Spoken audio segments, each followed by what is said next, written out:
اگر دودھ کم پڑ گیا، پوریاں کم پڑ گئی تو کیا ہوگا؟ مہمان بھی بہت سارے ہیں۔ یا اللہ، اگر یہ نیاز صحیح سے نہیں ہوئی نا، کہیں مجھ پہ گناہ نہ آ جائے۔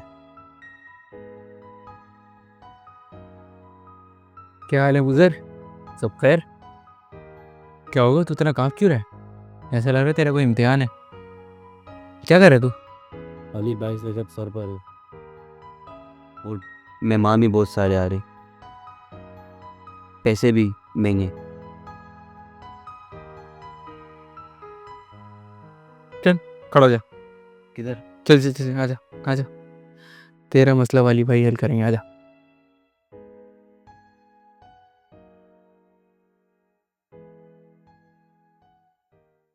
ارے بیٹا پہلے پانی پیو، دے لو۔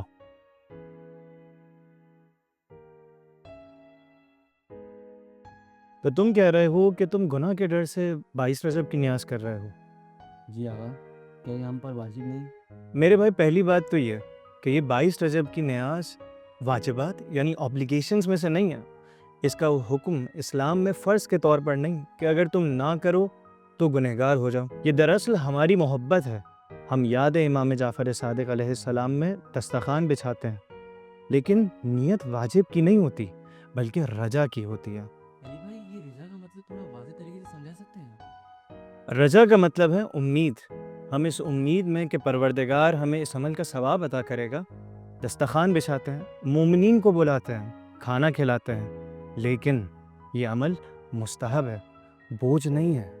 تو اس کا مطلب یہ کہ میں گنہگار نہیں ہو رہا؟ ارے نہیں بیٹا، اللہ فقط و فقط تمہاری نیت دیکھتا ہے۔ اگر تمہاری گنجائش نہیں ہے تو ایک دو مومنین کو کھانا کھلا دو یا گھر والوں میں بانٹ دو۔ اس نیاز کا مقصد تمہیں پریشان کرنا تھوڑی ہے۔ زبردست۔ پھر تو بزر، تم ڈر کے نہیں بلکہ خوشی سے تیاری کرو۔ بے شک میں یہ نیازی رجا سے کروں گا، ثواب کی نیت سے اور امام کی یاد میں، بنا کسی خوف کے۔ میرے بھائی پہلی بات تو یہ کہ یہ 22 رجب کی نیاز واجبات یعنی اوبلیگیشنز میں سے نہیں ہے۔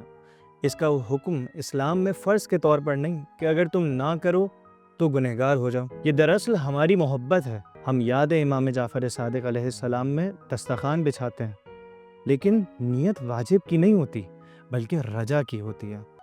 رجا کا مطلب ہے امید۔ ہم اس امید میں کہ پروردگار ہمیں اس عمل کا ثواب عطا کرے گا